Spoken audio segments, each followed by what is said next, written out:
Carlos Spurgeon, o príncipe dos pregadores, 1834-1892. No período da Inquisição, na Espanha, sob o reinado do imperador Carlos V, milhares de crentes foram queimados em praça pública ou enterrados vivos. O filho de Carlos V, Filipe II, em 1567, levou a perseguição aos Países Baixos, declarando que, ainda que lhe custasse 1000 vezes a sua própria vida, limparia todo o seu domínio do protestantismo. Antes da sua morte, gabava-se de ter mandado ao carrasco pelo menos 18.000 hereges. Ao começar esse reinado de terror nos Países Baixos, muitos milhares de crentes fugiram para a Inglaterra. Entre os que escaparam do Concílio de Sangue, encontrava-se a família Spurgeon. Na Inglaterra, contudo, o povo de Deus não estava completamente livre da perseguição, passando a maior parte do tempo sentado, por se achar fraco demais para se deitar. Os bisavós de Carlos eram crentes fervorosos e criaram os filhos na admoestação do Senhor. Seu avô paterno, depois de quase 50 anos de pastorado no mesmo lugar, podia dizer: "Não passei nem uma hora triste com a minha igreja depois que assumi o cargo de pastor." O pai de Carlos, Tiago Spurgeon, era o amado pastor de Stambourne. Carlos, quando ainda criança, interessava-se pela leitura de O Peregrino, pela história dos mártires e por diversas obras de teologia. É impossível calcular a influência dessas obras sobre a sua vida. O que era precoce nas coisas espirituais vê-se no acontecimento que passamos a relatar. Com apenas 5 anos de idade, Carlos percebeu profundamente o cuidado do avô com relação ao procedimento de um dos membros da igreja, mais conhecido como Velho Rhodes. Certo dia, encontrando Rhodes em companhia de outros fumando e bebendo cerveja, a criança dirigiu-se a ele dizendo: "Que fazes aqui, Elias?" O velho Rhodes, arrependido, contou então ao seu pastor como a princípio se irou com o pequeno Carlos, mas por fim sentiu-se quebrantado. Desde aquele dia, o velho Rhodes andou sempre perto do Salvador. Quando ainda em tenra idade, Carlos foi por Deus convencido do pecado. Durante alguns anos, sentia-se uma criatura sem esperança e sem conforto. Visitava locais de culto uns após outros, sem, no entanto, conseguir saber como podia livrar-se do pecado. Então, aos 15 anos de idade, aumentou nele o desejo de ser salvo. E aumentou de tal forma que passou 6 meses agonizando em oração. Nesse tempo, assistiu a um culto numa igreja em que o pregador não pudera comparecer por causa de uma grande tempestade de neve. Na ausência do pastor, um sapateiro se levantou para pregar às poucas pessoas presentes e leu este texto: "Olhai para mim e sede salvos, todos os confins da terra." Isaías, capítulo 45, versículo 22.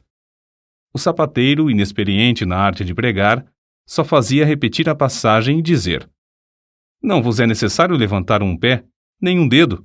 Não vos é necessário estudar no colégio para saber olhar, nem contribuir com 1000 libras.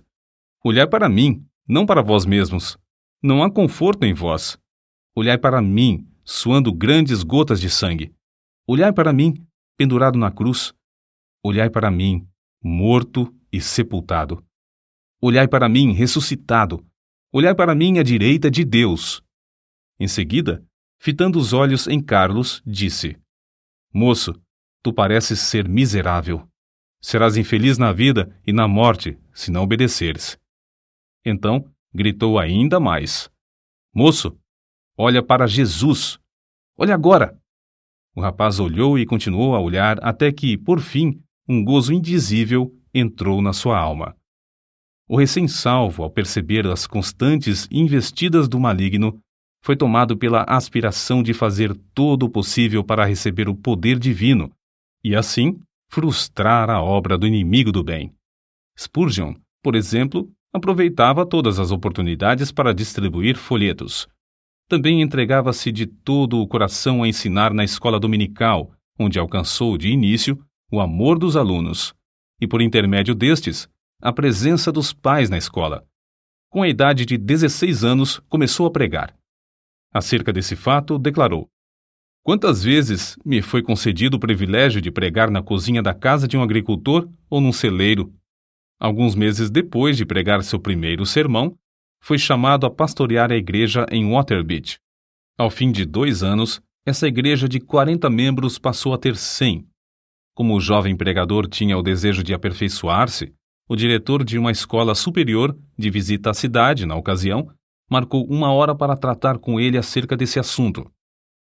A criada que recebeu Carlos, porém, descuidou-se e acabou não chamando o professor, que saiu sem saber o que o moço esperava.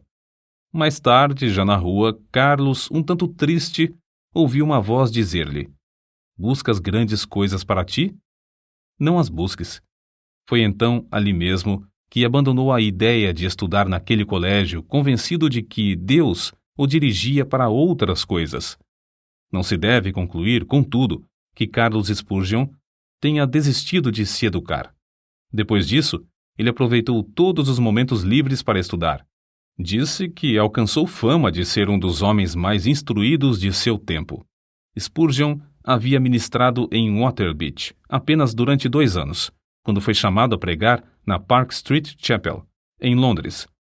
O local era inconveniente para os cultos e o templo, que tinha assentos para 1.200 pessoas, era demasiado grande para a plateia. No entanto, havia ali um grupo de fiéis que nunca cessou de rogar a Deus por um glorioso avivamento. Esse fato é assim registrado nas palavras do próprio Spurgeon. No início, eu pregava somente a um punhado de ouvintes. Contudo, não me esqueço da insistência das suas orações. Às vezes, parecia que rogavam até verem realmente a presença do anjo do concerto, Cristo, querendo abençoá-los. Mais de uma vez nos admiramos com a solenidade das orações até alcançarmos quietude, enquanto o poder do Senhor nos sobrevinha. Assim desceu a bênção. A casa se encheu de ouvintes e foram salvas dezenas de almas. Sob o ministério desse moço de 19 anos, a concorrência aumentou em poucos meses a ponto de o prédio não mais comportar as multidões. Centenas de ouvintes permaneciam na rua para aproveitar as migalhas que caíam do banquete que havia dentro da casa. Ficou resolvido que a Park Street Chapel seria reformada. Durante o tempo da obra, os cultos eram realizados em Exeter Hall, prédio com assentos para 4.500 pessoas. Ali, em menos de 2 meses, a assistência era tão numerosa que as ruas, durante os cultos, se tornavam intransitáveis. Quando voltaram para a Chapel, o problema, em vez de ter sido resolvido, ficou maior. 3.000 pessoas ocupavam o espaço preparado para 1.500. O dinheiro gasto, que alcançou uma elevada soma, fora desperdiçado. Tornou-se necessário voltar para o Exeter Hall, mas nem este auditório comportava mais o público presente. A igreja, então, tomou uma atitude espetacular. Alugou o Surrey Music Hall, o prédio mais amplo, imponente e magnífico de Londres, construído para diversões públicas. As notícias de que os cultos haviam passado do Exeter Hall para o Surrey Music Hall eletrificaram toda a cidade de Londres. O culto inaugural foi anunciado para a noite de 19 de outubro de 1856. Na tarde do dia marcado, milhares de pessoas para lá se dirigiram para achar assento. Quando por fim o culto começou, o prédio no qual cabiam 12.000 pessoas estava superlotado e havia mais 10.000 fora que não puderam entrar. No primeiro culto no Surrey Music Hall, notaram-se vestígios da perseguição que Spurgeon teria de encarar. Após a leitura das Escrituras, os inimigos da obra de Deus se levantaram, gritando: "Fogo! Fogo!" Apesar de todos os esforços de Spurgeon e de outros crentes, a grande massa de gente alvoroçou-se e movimentou-se em pânico, de tal modo que 7 pessoas morreram e 28 ficaram gravemente feridas. Depois que tudo serenou, acharam-se espalhados em toda a parte do prédio roupas de homens e senhoras, chapéus, mangas de vestidos, sapatos, pernas de calças, mangas e paletós, chales, etc. Objetos esses que as milhares de pessoas aflitas deixaram, na luta para escapar do prédio. Spurgeon comportou-se com a maior calma durante todo o tempo da indescritível catástrofe, mas depois passou dias prostrado, sofrendo em consequência do tremendo choque. As notícias sobre as trágicas ocorrências durante o primeiro culto no Surrey Music Hall concorreram para aumentar o interesse pelos cultos, em vez de prejudicarem a obra. De um dia para outro, Spurgeon, o herói do sul de Londres, tornou-se um vulto de projeção mundial. Aceitou convites para pregar em cidades da Inglaterra, Escócia, Irlanda, Gales, Holanda e França. Pregava ao ar livre e nos maiores edifícios, em média 8 a 12 vezes por semana. Nesse tempo, quando ainda moço, revelou como conseguia entender nas Escrituras os textos difíceis, isto é, simplesmente pedia a Deus: "Ó Senhor, mostra-me o sentido deste trecho." E acrescentou: "É maravilhoso como o texto, duro como a pederneira, emite faíscas quando batido com o aço da oração." Quando mais velho, disse: "Orar acerca das Escrituras é como pisar uvas no lagar, trilhar trigo na eira ou extrair ouro do minério." Acerca da vida familiar, Susana, a esposa de Spurgeon, assim escreveu: "Fazíamos culto doméstico, quer hospedados em um rancho nas serras, quer num suntuoso quarto de hotel na cidade. E a bendita presença de Cristo, que muitos crentes dizem impossível alcançar, era para ele a atmosfera natural. Ele vivia e respirava nele. Antes de iniciar a construção do famoso templo em Londres, o Metropolitan Tabernacle, Spurgeon e alguns dos membros de sua igreja ajoelharam-se no terreno, entre as pilhas de materiais, e rogaram a Deus que não permitisse que trabalhador algum morresse ou ficasse ferido durante as obras. Deus respondeu maravilhosamente, não deixando acontecer qualquer acidente durante o tempo da construção do imponente edifício, que media 80 metros de comprimento, 28 de largura e 20 de altura. A igreja começou a edificar o tabernáculo com o alvo de liquidar todas as dívidas contraídas com a aquisição de materiais e pagar toda a mão de obra antes de findar a construção. Como de costume, pediram a Deus que os ajudasse a realizar esse desejo, e tudo foi pago antes do dia da inauguração. O Metropolitan Tabernacle foi acabado em março de 1861. Durante os 31 anos que se seguiram, uma média de 5.000 pessoas se congregava ali todos os domingos, pela manhã e à noite. De 3 em 3 meses, Spurgeon pedia aos que já haviam feito parte da assistência que se ausentassem. Eles o atendiam, mas mesmo assim, o tabernáculo era superlotado por outras pessoas das massas ainda não alcançadas pela mensagem. Durante certo período, pregou 300 vezes em 12 meses. O maior auditório do qual pregou foi no Crystal Palace, em Londres, em 7 de outubro de 1857. Havia exatamente 23.654 pessoas no auditório. Spurgeon esforçou-se tanto nessa ocasião e o cansaço foi tal que, após o sermão da noite de quarta-feira, dormiu até a manhã de sexta-feira. Todavia, não se deve julgar que era somente no púlpito que a sua alma ardia pela salvação dos perdidos. Também se ocupava grandemente no evangelismo individual. Nesse sentido, citamos aqui o que certo crente disse a respeito dele. Tenho visto auditórios de 6.500 pessoas inteiramente levadas pelo fervor de Spurgeon, mas ao lado de uma criança moribunda que ele levava a Cristo, achei-o mais sublime do que quando dominava o interesse da multidão. Parece impossível que tal pregador tivesse tempo para escrever. Entretanto, os livros da sua autoria constituem uma biblioteca de 135 tomos. Até hoje, não há obra mais rica de joias espirituais do que A Tesouraria de Davi, 7 volumes sobre os Salmos, escritos por Spurgeon. Ele publicou tão grande número de sermões que, mesmo lendo um por dia, nem em 10 anos o leitor os poderia ler todos. Muitos foram traduzidos em várias línguas e publicados nos jornais do mundo inteiro. Ele mesmo escrevia grande parte da matéria para seu jornal, A Espada e a Colher. Título este inspirado na história da construção dos muros de Jerusalém no tempo angustioso de Neemias. Além de pregar constantemente a grandes auditórios e de escrever tantos livros, esforçou-se em vários outros ramos de atividades. Inspirado pelo exemplo de George Mueller, fundou e dirigiu o orfanato de Stockwell. Pediam a Deus e recebiam o necessário para levantar prédio após prédio e alimentar centenas de crianças desamparadas. Reconhecendo a necessidade de instruir os jovens chamados por Deus a proclamar o Evangelho e, assim, alcançar muito maior número de perdidos, fundou e dirigiu o Colégio dos Pastores. Esse trabalho foi marcado pela mesma fé em Deus demonstrada na obra de cuidar dos órfãos. Impressionado com a vasta circulação de literatura viciosa, formou uma junta de vendagem de livros evangélicos. Dezenas de vendedores foram sustentados e milhares de discursos feitos, além de muitas toneladas de escrituras e outros livros terem sido vendidos de casa em casa.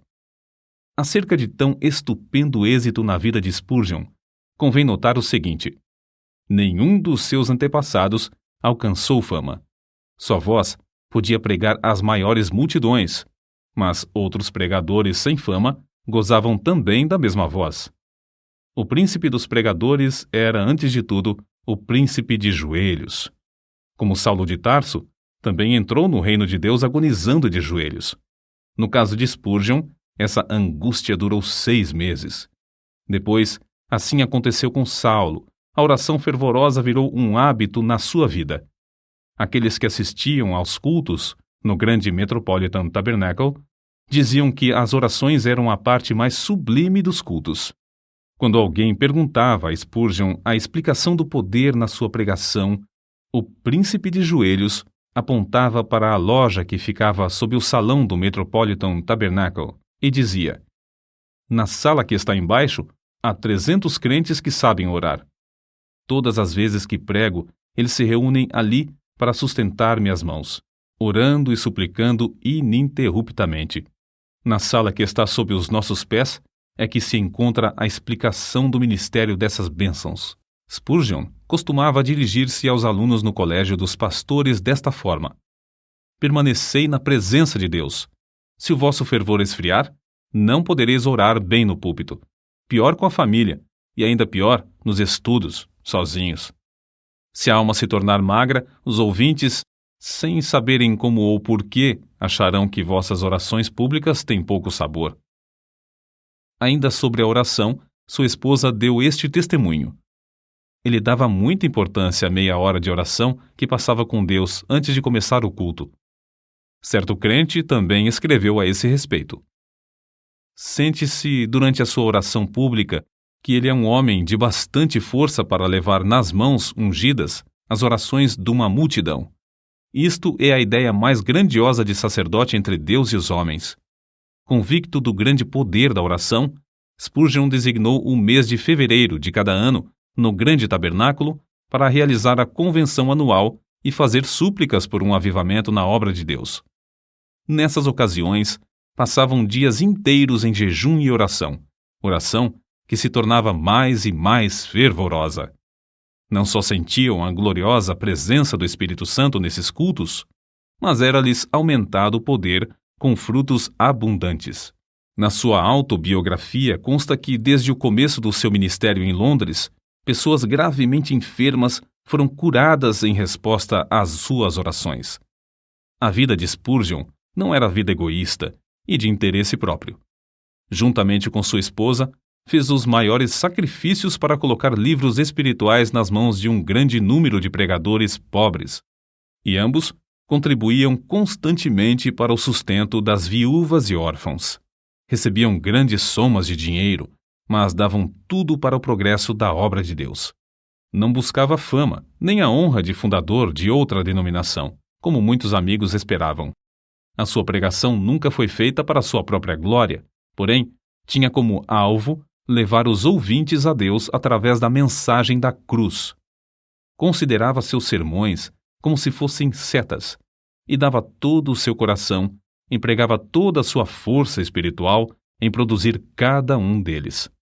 Pregava confiando no poder do Espírito Santo, empregando o que Deus lhe concedera para, abre aspas, matar, fecha aspas, o maior número de ouvintes. Charles Haddon Spurgeon recebia o fogo do céu estudando a Bíblia, horas a fio, em comunhão com Deus. Cristo era o segredo do seu poder. Cristo era o centro de tudo para ele. Sempre e unicamente Cristo. J.P. Freud disse: quando Spurgeon orava, parecia que Jesus estava em pé ao seu lado. As suas últimas palavras no leito de morte, dirigidas à sua esposa, foram: ó querida, tenho desfrutado um tempo muito glorioso com meu Senhor. Ela, ao ver, por fim, que seu marido passaria para o outro lado, caiu de joelhos e, com lágrimas, exclamou: ó bendito Senhor Jesus! Eu te agradeço o tesouro que me emprestaste no decurso destes anos. Agora, Senhor, dá-me força e direção durante todo o futuro. 6.000 pessoas assistiram ao culto do funeral. No caixão estava uma Bíblia aberta na passagem usada por Deus para convertê-lo. Olhai para mim e sede salvos, todos os confins da terra. O cortejo fúnebre passou entre centenas de milhares de pessoas postadas em pé nas calçadas. Os homens descobriam-se à passagem do cortejo e as mulheres choravam. O túmulo simples do célebre príncipe dos pregadores no cemitério de Norwood testifica a verdadeira grandeza da sua vida. Ali estão gravadas estas humildes palavras: aqui jaz o corpo de Charles Haddon Spurgeon, esperando o aparecimento do seu Senhor e Salvador, Jesus Cristo.